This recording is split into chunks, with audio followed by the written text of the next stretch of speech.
Yeah, just a second.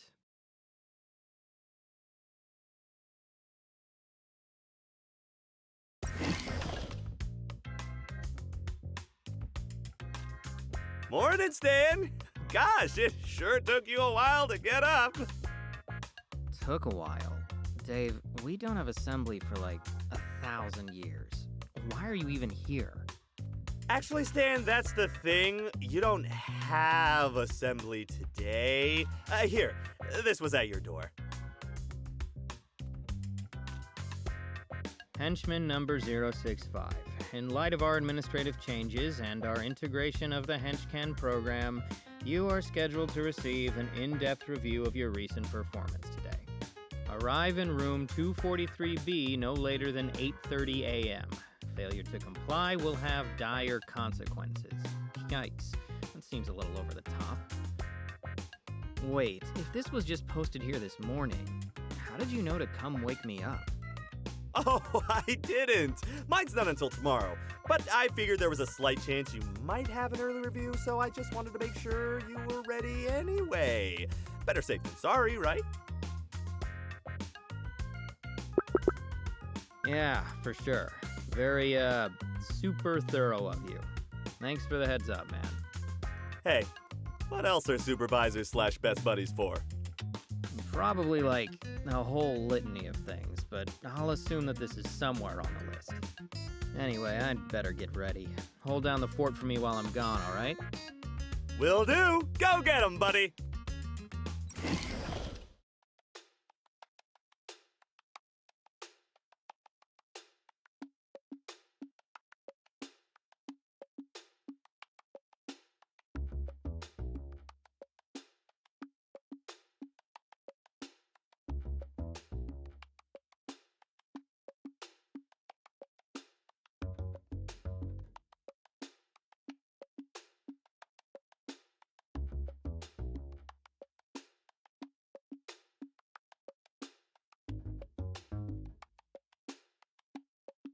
Okay, Stan, you got this. No sass, no backtalk, just get it over with.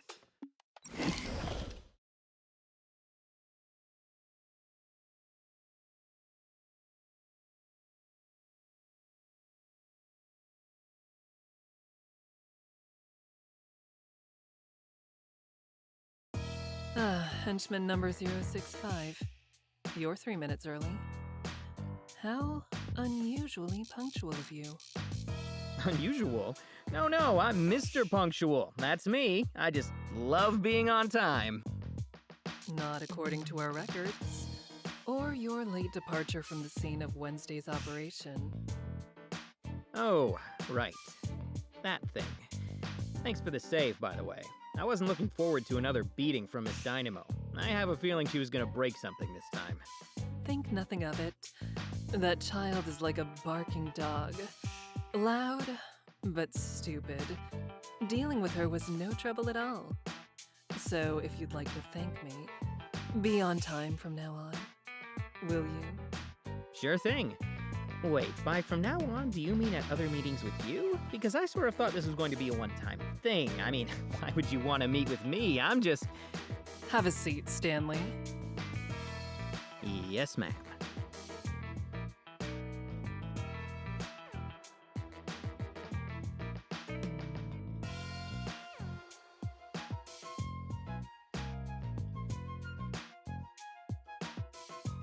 Don't fret. This isn't about your punctuality. In fact, you're quite average in that regard. The henchmen here tend to be late in general. But you know that, don't you, Stanley? After all, you've been here for years, haven't you? Yeah, that's right. I'm what you might call a seasoned veteran. An experienced, loyal henchman or henchmanee. Henchmanist? So you are. And how many promotions have you earned in your long and illustrious career? Technically, about, 0-ish? Not ish, just 0. You have had 0 promotions. Well, I mean, I've received some pretty good compliments every now and then. That's kind of the same thing, right? No. No, it is not.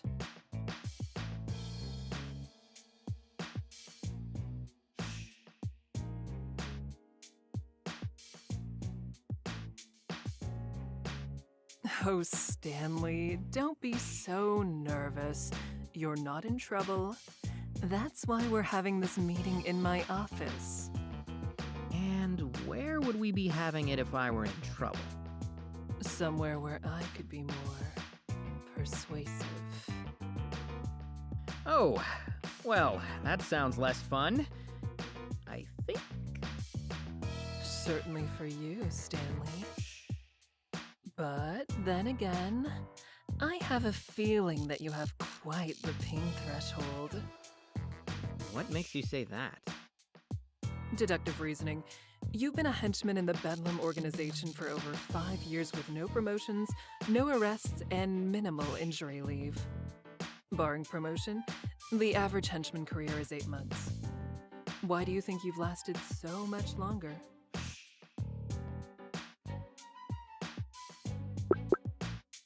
Well, obviously, I'm way too charming and handsome to get taken down by your average cape and cowl type. I mean, you know how it is. I'm afraid I don't. Enlighten me. Really? No heroes ever looked at you and gone, you know, I was planning to suplex you through that car over there, but I can never harm someone so fine. Because that happens to me all the time. I can't tell if you're puffing up your ego, trying to flatter me, or attempting career suicide.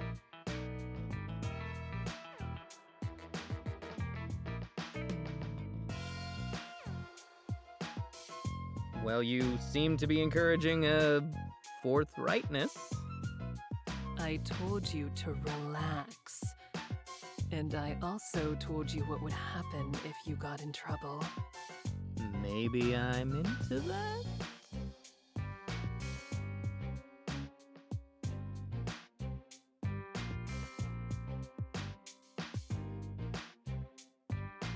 Oh, trust me, Stanley. You're not. You're really, really not. I'm gonna take your word on that one. You're the expert and the boss. The expert boss. So just, no need to demonstrate, okay?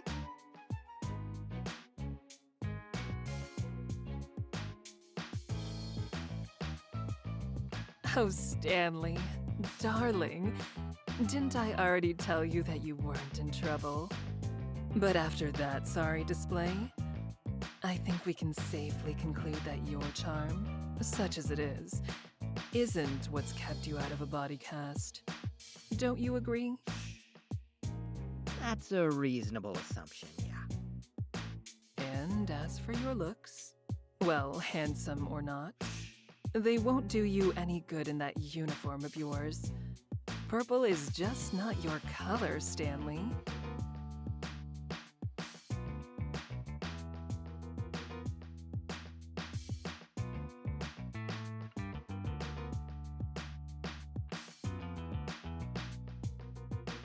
Here's the point, Stanley, and do keep this in mind. The Scorpion Group has been observing this organization for months now. We know everything about it, including you. And with that knowledge, you are the first henchman I chose to speak to. Not your supervisor or Bedlam's other acolytes. You. And you kept me from getting flattened at that data center. Thanks again, by the way. Yes, I did. As I said, I was protecting my investment, which includes you, Stanley. However small your contribution. You see, HenchCan is still in a closed beta, and that goes both ways. Not only are we selective with the organizations that can utilize the program, but the henchmen who can join it. To succeed on HenchCan, contractors need a certain mindset, a set of patterns and behaviors that will let them thrive and solidify the program's ecosystem. Based on the data, you may have that mindset, Stanley. But I can't know for sure without reviewing your performance in person. So let's return to that subject, shall we?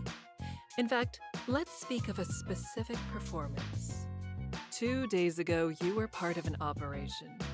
Your squad was left in the rear guard. Do you recall what happened? A very painful celebrity meet and greet.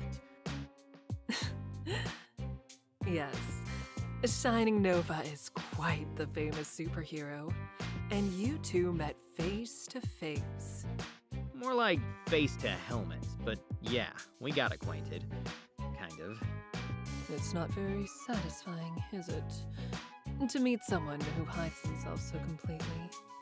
It's even less satisfying to get tranquilized by them. I imagine. Fighting someone is so much more intimate when you can see their eyes. Their hatred, their fear, their pain. I'm, usually on the opposite end of that last part. That's too bad. Feeling pain is well and good, but you can't really appreciate it until you've given it too. You're really missing out, Stanley. But back to the matter at hand. You were the final member of the rear guard to engage Shining Nova during that operation, and you did so alone, after your colleagues had all rushed in at once or fled. When you put it like that, I sound pretty stupid. You certainly didn't have the odds in your favor. In fact, we did an exact calculation of your chances of success in that scenario. They were 600,000 to 1. And now I sound really stupid. If your goal was to succeed. But you weren't trying to succeed, were you, Stanley? Not in the traditional sense. Why don't we review your moment-to-moment decisions during this encounter?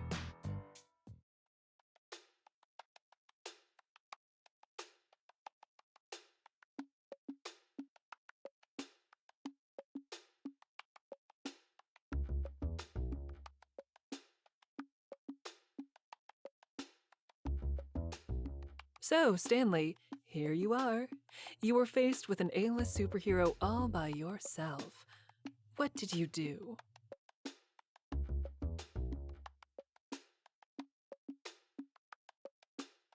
I assessed the situation and determined that the scenario did not possess the optimal conditions for victory. So you surrendered? Well, yeah, if you want to be blunt about it, but listen, it was more of a temporary... Stanley, stop. You don't need to explain yourself. I completely understand your decision. You do? Of course. It's like you said. You studied the data you had available and realized that you had no chance of victory in the scenario. Luckily, victory was not your goal. Your goal was to stall Shining Nova for as long as possible. Given your position and your rather verbose personality, the best way for you to stall someone isn't always by fighting them. Sometimes it's by talking. Yeah, well, Shining Nova didn't really seem too talkative. Yes, the footage makes that quite clear, and your lack of grace certainly didn't help matters.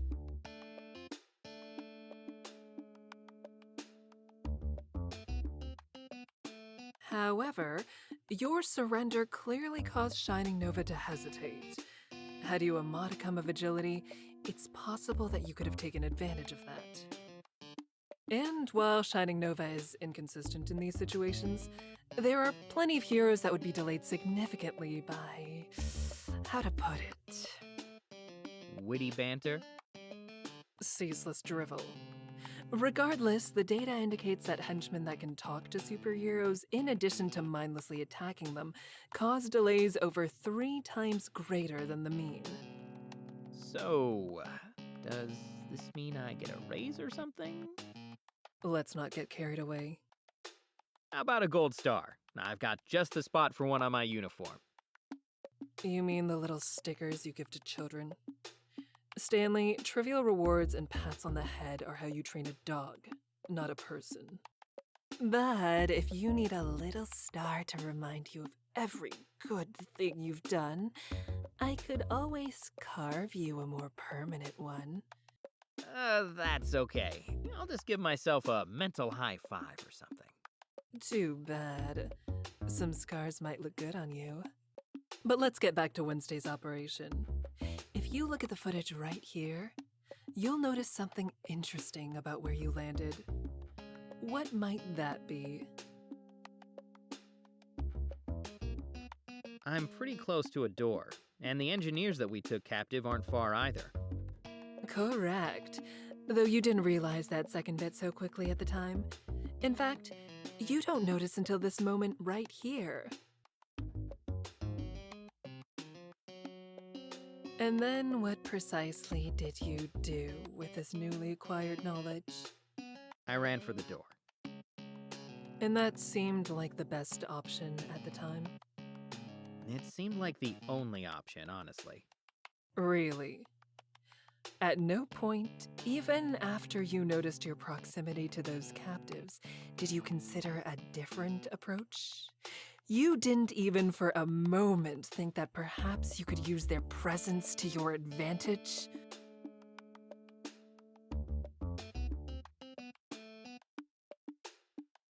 No, I didn't really think about that. I was kind of preoccupied by all the high-tech projectiles that could be fired at me. They were my most immediate concern, you know? For being so focused on them, you did a rather poor job of getting out of their way. Story of my life. My biography's gonna be called Stan. I couldn't get out of the way. Besides, it's like you said, fighting didn't seem like it was going to be very effective at this point. But running away wasn't going to be any better. You needed to think of an alternative. Like what? Nova didn't seem too receptive to small talk. Like the hostages, Stanley. Why do you think I brought them up? Next time, take advantage of your surroundings. Hostages are a tool to be used, and an effective one. Understand this. You will be at a severe disadvantage against any foe you encounter. You must utilize every tool you can and show no mercy in order to succeed. Use all the tools, hold the mercy. I'm on it, boss.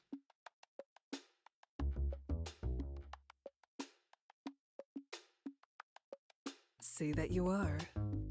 It's for your own safety. We wouldn't want anything unfortunate happening to you out there, would we? And we certainly wouldn't want to demonstrate what happens to subordinates that fail to learn from their mistakes. Now then, I think we've seen enough of this, haven't we?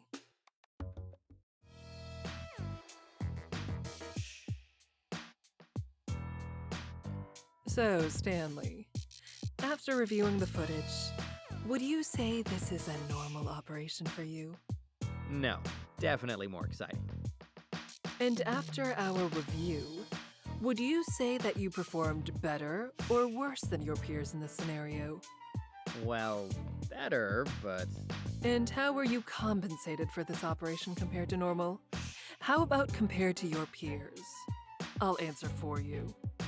The same on both counts. But that's how it works, isn't it? You're paid a salary, and that doesn't change when things are harder or your performance is better.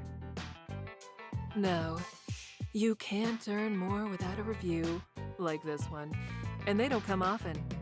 But dear Stanley, what if I told you that you can? You mean hench can? Exactly. I admit, I wasn't entirely sold on the name until we focus tested it with a few slogans. But it really works, doesn't it? I guess so. Where are you going with this? I'm getting to that, Stanley. But first, why don't we turn this discussion inward? What drives you, Stanley? What do you mean?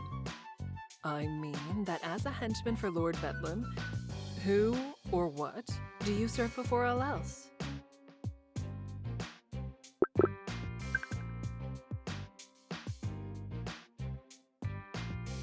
To tell the truth, I'm looking out for myself. Not that I won't do my job or anything, but at the end of the day, I've got to take care of things for me. That's just how it is.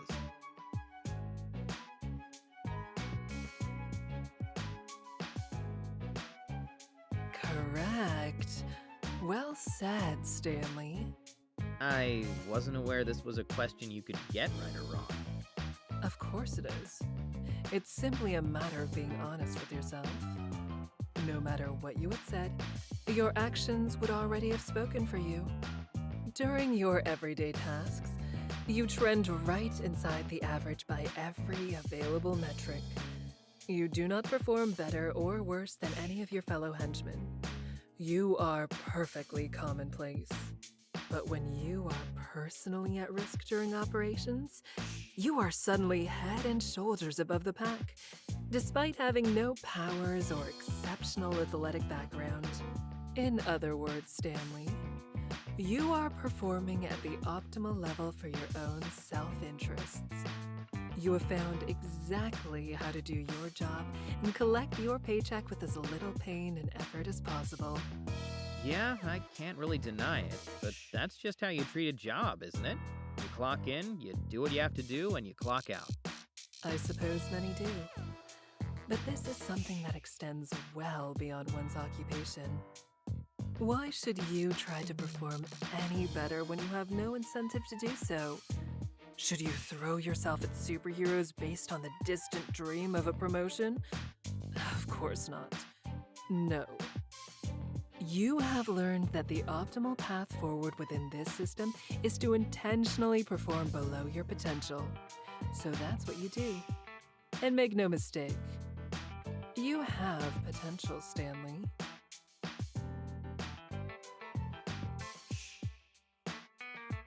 All you need to bring it out is a system that rewards you appropriately. And this, Stanley, is what I have been getting at. Henchman is that system. With Henchman, you would be rewarded based on the work you do. If you accept more gigs or more difficult ones, then you earn more. If you perform better on a gig, you earn more. It's simple. Take Wednesday's operation, for example. You would have been paid better than your peers for that, and certainly better than your supervisor.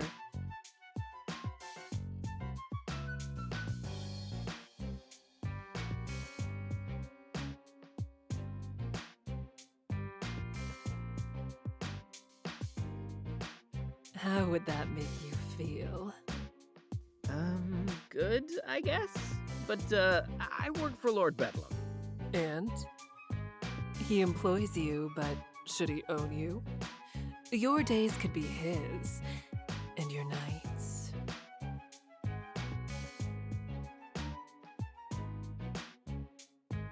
Could be mine. You mean Henchcans, right? Your program? Why, of course, Stanley. That's what we've been talking about this whole time. You're exactly the kind of candidate we need. You'd be just perfect for it.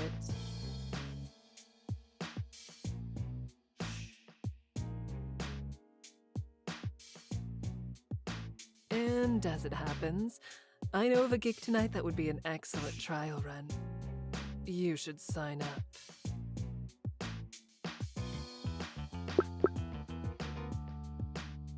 Sorry, but I need a little more information before I could commit to a program like that. I mean, you make a persuasive argument, but... No further explanation necessary, Stanley. The only right decision is an informed one. What do you think is on all these screens?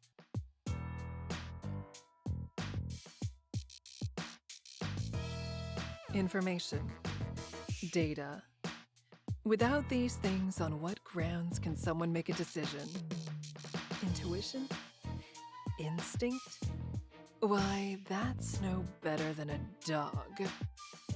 Though I think you'll find the gig itself to be quite enlightening. Think of it as a scouting mission of sorts. That makes sense. I'll think about it.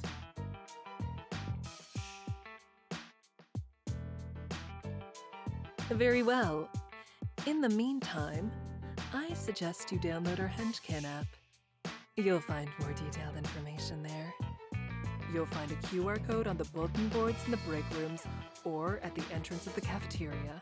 Tonight's gig should be immediately available to you. Take a few hours to collect some more information and think it over. But not too long. You'd hate to disappoint me. I'm sure I would. Oh, no, that wasn't a question. You'd really hate it from the bottom of your heart. I'd make certain of it. Then, dear Stanley, you'd see where I have my other meetings. You mean the ones where people are in trouble? Precisely. That is all, number 065. You are dismissed. Right. Got it. Thanks.